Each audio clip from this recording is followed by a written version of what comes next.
Hai guys, nggak usah basa-basi lah ya. Kalian tahu nggak sih kalau ini tuh high grade pertama yang punya inner frame berdetail? Yes, ini HGUC Agai, harganya 1.400 yen yang rilis di tahun 2007. Di video kali ini, saya mau bahas betapa spesialnya HG Agai dan bisa saya bilang ini masih jadi salah satu high grade terbaik sampai saat ini. Pokoknya ya, nggak masukin Agai sebagai top 5 HG terbaik sepanjang masa aja udah aneh sebenarnya. Mari unboxing dulu sambil nyeritain POV saya yang jajan Agai waktu masih kelas 1 SMP. Zaman itu tuh saya udah agak punya banyak HGUC Gundam yang pertama. Karena kan harganya murah ya, kayak cuma 700-800 yen. Jadi sekali jajan tuh bisa langsung beli 2 Gunpla sekaligus. Terus saya nemu HG Agai ini yang harganya kok lumayan mahal ya, 1.400 yen. Lucunya gini nih, ternyata Agai yang mau saya beli di hobby shop itu tuh udah barang mati dari bertahun-tahun lalu. Pas saya mau bayar, ditanya dulu sama kasirnya, kenapa beli ini? Terus saya jawab, lagi ngoleksi HGUC First Gundam. Oh gitu ya, udah punya apa aja? Baru punya Ganteng sama Zegok. Oh ya udahlah, ini barang lama juga, ambil aja 150.000. Bocil digituin siapa yang gak seneng lah, jadi ada spare duit buat jajan HGUC lain kan. Pas pertama kali unboxing langsung kejawab sih kenapa Agai ini tuh harganya 1.400 yen. Kayak anjir, kok ada kerangkanya gini? Mana detailnya tuh kayak MG lagi. Soalnya sepengalaman saya rakit HG kayaknya nggak pernah ada yang kayak gini deh. Yang paling gokil buat saya di zaman itu tuh ya waktu ngelihat clear parts segede gini loh. Kayak anjing keren banget ini. HG Zaku aja nggak dikasih kaca loh di mono eye-nya. Tapi dulu ya, saya lihat HG Agai ini tuh langsung mikir kok, oh iya ya, ini rilisannya tahun 2007. HGUC lain kan rilisannya 2002 ke bawah. Jadi ya wajar lah kalau misalnya detailnya udah beda jauh. Yang saya aneh ya, sorry banget, pengguna zaman sekarang tuh sesimpel penalaran kayak gitu tuh kayak nggak nangkep gitu. Sebenarnya kalau nanya nggak apa-apa. Nggak sih apa-apa kalau misalnya pertanyaannya kayak gitu. Itu tuh harusnya bisa kalian pikir sendiri loh. Contohnya nih ya, Bang kenapa Zegok Seed Freedom lebih bagus daripada RG-nya dan HG-nya yang zaman dulu? Kayak please lah. 2 tahun dicekokin pertanyaan kayak gitu jenuh nggak sih? Anyway, lanjut bahas manualnya. Ini tuh manual yang udah full fotografi, nggak pakai desain ilustrasi lagi. Ya keren lah, ini tuh tipikal manual HGUC yang masih ngasih tahu spek Agai itu kayak gimana. Kalau zaman sekarang kan manual tuh beneran yang cuma ngasih tahu proses perakitannya doang kan. Kayaknya si fotografinya aja cuma 1 halaman deh. Sebenarnya saya lebih suka manual yang ada fotografi ini plus desain ilustrasi sih. Lebih ngasih tahu apa ya? Kalau ini tuh robot gitu bukan mainan. Ya tapi at least kita masih dapat lah digital dioramanya keren. Ngomongin Gunpla ya, salah satu excitement saya tiap kali mau ngerakit tuh yang ngelihat perkembangan teknologinya. Misal kayak, oh sekarang bahannya jadi ini ya, sekarang udah ada detail kayak gininya, wah sekarang artikulasinya udah bisa kayak gini. Dan yang paling ngena buat saya tuh top 1-nya lah, ya waktu ngerakit HG Agai ini. Biasa kan kalau saya di zaman itu ya, ngerakit tuh HG ya HG Seed Destiny, yang paling baru modern mentok-mentok double O lah. Seperti yang sering saya bahas, ngerakit HGUC itu feels-nya lebih deket ke ngerakit scale model yang ada realismenya, ketimbang seri lain yang pendekatannya mungkin lebih kayak mainan. Jadi kan sekarang perbandingannya tuh ya, experience saya merakit HGUC yang lain dengan merakit HGUC Agai itu jauh banget beda. Awal-awal excitementnya tuh kan ngelihat Ganteng yang bisa ngelihat pilotnya gara-gara kepalanya pakai clear parts. Terus caterpillarnya juga bahannya karet dan detailnya wah mantep banget.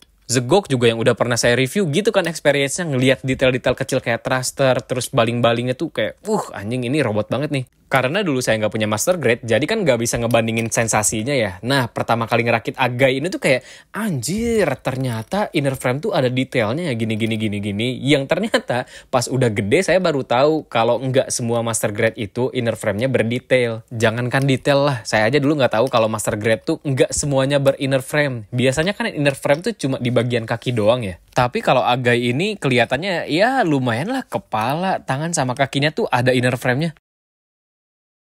Nah, mulai dari sini saya jadi suka banget sama yang namanya inner frame berdetail. Jadi kalau misalnya kalian suka nanya nih ya, Bang MG Kyrios rekomen nggak? Bagus nggak? Pasti selalu saya jawab kurang bagus kan? Sesimpel karena MG sekarang tuh entah kenapa produksiannya ya polos aja. Beneran nggak ada detail inner frame, nggak ada detail dalaman armor. Kalau saya komen kayak gini kan biasanya langsung dimarahin ya sama pegundamers yang mengedepankan artikulasi modern. Pokoknya kalau ada yang nanya rekomendasi master grade ke saya ya, mentok-mentok bakal saya jawab cuma sampai kuanta doang ke bawah. Soalnya itu tuh master grade yang masih beneran ada inner frame dan detail dalaman armornya loh. Tapi untungnya ya, sekarang Bandai udah mulai balikin lagi detail inner frame dan detail dalaman armor. Mulai dari mana ya? RG New Gundam sama MG Naratif ya udah lumayan oke lah. Biasanya kan banyak yang berkomentar detail inner frame tuh nggak penting karena ujung-ujungnya ketutupan sama armor. Kalau saya selalu menganggap itu tuh sebagai romansa dalam merakit robot. Jadi kan robot tuh dalamannya nggak mungkin polos ya. Contohnya ada detail radiator, kabel, baut, mungkin piston. Pokoknya nggak polos lah, itu yang pertama. Terus yang kedua, kalau inner frame gak penting, kenapa itu tuh jadi salah satu unique selling point RG RX78 versi 2 yang beneran katanya full inner frame berdetail? Kenapa coba? Nih, ntar saya dimarahin lagi ya. Kalau misalnya mau ngomongin detail inner frame ya, saya lebih merekomendasikan RG RX78 versi 2 ketimbang PG Unleashed. Nyambung kan sama bahasan yang tadi. Simpelnya ya, kalau kalian mau tahu Gunpla itu bagus atau enggak, ya cek aja yang mana yang rilisannya paling baru. Itu simpelnya loh ya. Kalau misalnya mau ngomongin ribetnya, ya banyak lah was-wasnya. Contohnya kayak, apakah PG lebih bagus daripada MG? Menurut saya nih ya, bahasan grade kayak gitu tuh udah nggak relevan lah sekarang. PG Strike Freedom sama MGIX Strike Freedom yang teknologi, engineering, dan materialnya udah beda lebih dari 1 dekade, udah tahu kan lebih bagus yang mana? Tapi nggak serta-merta Gunpla keluaran zaman dulu tuh jelek. Cuma kalau mau dibandingin, misal HG Agui sama Barbatos bagusan mana? Satu keluarga Barbatos dibanding Agui ya jelas lebih bagus Agui lah. Pusing kan bahasannya, bingung kan? Tapi nggak apa-apa. Kalau misalnya bisa dicerna ya syukur. Kalau nggak bisa ya udah sih nggak usah didebatin. Nah, bentar lagi the best HGUC-nya udah jadi nih. Nggak, the best HG in the whole world. Tapi sumpah ya, ini tuh ngerakit HG Agai saya udah berkali-kali, excitementnya beneran nggak hilang loh. Kayak tiap kali masang parts dan armornya ke inner frame tuh masih, HG bisa kayak gini, keren banget. Nah, udah jadi nih. Gimana teman-teman? Menurut kalian bagus nggak? Sebenarnya biasa aja sih, soalnya mukanya Agai itu mirip cowok nggak sih? HG Agai ini bentuknya simple, tapi kualitas perakitannya udah setara sama master grade. Dan first impression yang bikin saya suka sama Agai selain ada inner frame-nya, setelah dirakit, ternyata ini tuh gunpla-nya berat banget. Nih, coba saya lempar ya. Kedengeran nggak sih bunyinya? Berat tuh ya, in a way nambahin sense of realisme loh. Buat detail di zaman itu juga, ini mah udah gokil banget. Lihat nih, bagian thrusternya tuh kecil banget kan, detailnya segitu tuh. Terus, as always lah, detail water jet thruster mobile suit amfibi tuh selalu keren. Bagian paling excitingnya jelas waktu bongkar pasang inner frame-nya dong. Ini bakal saya liatin Agai ini tanpa armor ya. Menurut saya, Agai ini tuh bisa banget kok price point-nya cuma 700-800 yen dengan ngikutin kualitas HG UCI yang tahun 2000-an ya. Tapi mungkin pas lagi rapat produksian tuh ada yang bilang, ya udahlah, Agai ini kita mentokin aja nggak sih speknya jadi kayak MG. Ini kalian lihat kan, excitement ngerasain detail inner frame yang bahkan bisa dibilang lebih bagus daripada master grade di zaman itu sendiri. Dari mono eye-nya yang clear part aja nih, dan bisa digerakin ke segala arah, sampai ke belakang palanya juga bisa tuh, anime akurat banget. Setelah HGUC sebelumnya udah pakai visor mono eye clear parts kayak gini nih, contohnya kayak Asimar dan Dom, ini Agai kan ukurannya clear parts-nya tuh jauh lebih gede ya.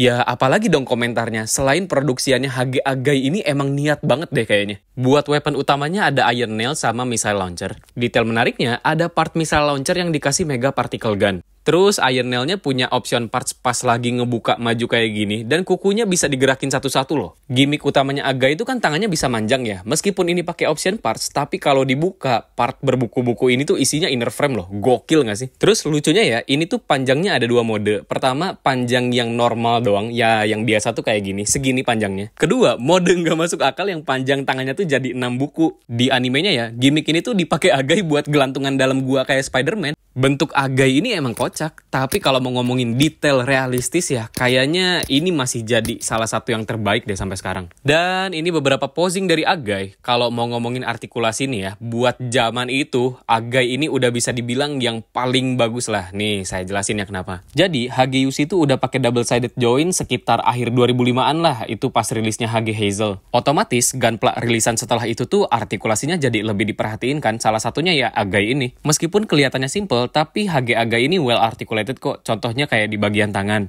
Bisa dibilang ini juga double-sided joint sih, jadi pangkal ujungnya tuh dikasih ball joint, nah yang satunya lagi dikasih artikulasi polycaps. Nggak harus bisa nekuk sampai sudut lancip juga, ini udah proper banget kok. Kakinya sih yang paling keren buat saya, ini tuh artikulasinya udah setara MG loh, yang jointnya bisa extend keluar dari armornya. Tuh, lihat di bagian dalaman kaki yang nggak kelihatan pun masih ada loh detailnya. Karena di sini ada 2 joint, jadi ya expect kakinya bisa gerak luas aja sih ke berbagai sudut. Terus ini salah satu pose ikonik Agai yang ngeliatin artikulasinya bisa mentok segimana. Kalau kalian modeler yang pengen nge-challenge artikulasi Agai ini dibikin jadi mentok, boleh lah sampai bisa duduk jongkok pundung tuh. Tes dulu nih, siapa pilot Agai yang paling jago? Jadi, Agai ini pernah dipilotin sama Haman Karn yang movementnya luar biasa akrobat. Dia tuh bisa loncat, terus dari mid-air nembak sampai bisa menjotosi Zegok juga. Terus dikasih option parts buat bikin tambalan tangan yang buntung biar bisa bikin Agai 8MS Team. Yoi, salah satu Agai yang lumayan memorable buat saya dan lumayan menyeramkan. Gimana nggak serem? Tiba-tiba muncul dari air, mukul kepalanya Gundam Ground Type sampai copot, terus ngegetok kokpitnya sampai pilotnya tuh pingsan. Dan itu momennya intens sih, hidup dan mati tuh tipis banget. Buat yang nggak tahu, cepetan nonton ETMST mumpung lagi tayang di Gundam Info per weekend ini. Beberapa perhatian dari HG Agai ini ya standar lah ya, paling cuma part copotan doang kayak bagian kepalanya ini. Cuma karena part kepalanya ini berat banget, jadi pas jatuh tuh potensi buat partnya pecah atau buyar tuh lebih tinggi aja. Terus bagian tangannya juga sebenarnya kan ini ball jointnya kalau dicolokin biasa aman-aman aja. Cuma kalau dicolokin ke part extension ini jadi agak problem soalnya seret banget sampai tuh ketarikan si inner frame-nya. Solusinya buat part kepala sih bagusnya disumpel aja ya sampai seret. Soalnya agak lumayan serem kalau misalnya kalian ngeposein Agai ini dan palanya jatuh dari ketinggian, itu tuh beneran partnya bisa hilang dan pecah lah. Terus buat bagian tangan longgarin aja nggak sih colokannya? Nah ini nih pose Agai yang keren banget dari salah satu cover art manga yang ada di Gundam Ace. Saya belum baca komiknya tapi kelihatannya sih Againya tuh kayak lagi mau survival gitu. Ini side by side melindungi satu sama lain. Terus di cover art yang lainnya dia ada Agai yang lagi nenteng Agai satunya yang udah agak ringsek gitu loh. Anjir ini keren banget sumpah. Nih lihat dong, kebanggaan gue adalah menamatkan Agai anime akurat yang udah segeng waktu Char lagi nge-raid ke Jaburo. Yoi, dan yang paling penting ini Againya saya dapetin cuma 100 ribuan doang, 110 ribuan. HG Agai ini jelas sangat amat worth lah. Di zaman sekarang loh ya, dengan price point 1.400 yen, kalian bisa dapetin high grade yang kualitas detailnya udah setara sama master grade. Terus HG Agai ini baru reissue kan, jadi harusnya nggak terlalu susah sih cari barangnya. Dengan gunpla lain yang price pointnya sama-sama 1.400 yen, saya sangat amat merekomendasikan kalian minimal cobain lah sekali ngerakit HG Agai ini. Terakhir, iya saya tahu kok Agai Thunderbolt tuh keren banget. Tapi buat saya, desain Agai original masih jadi yang terbaik karena ngasih kesan klasik dan nuansa desain yang simple, tapi masih bisa bikin karakter ini jadi yang paling ikonik. Siapa tahu kan, HG Agai ini juga bisa jadi pintu buat kalian biar lebih deep dive into the lore of Universal Century. Yoi, terima kasih banyak ya yang udah nonton video ini sampai akhir. Sampai jumpa di video berikutnya. Dadah.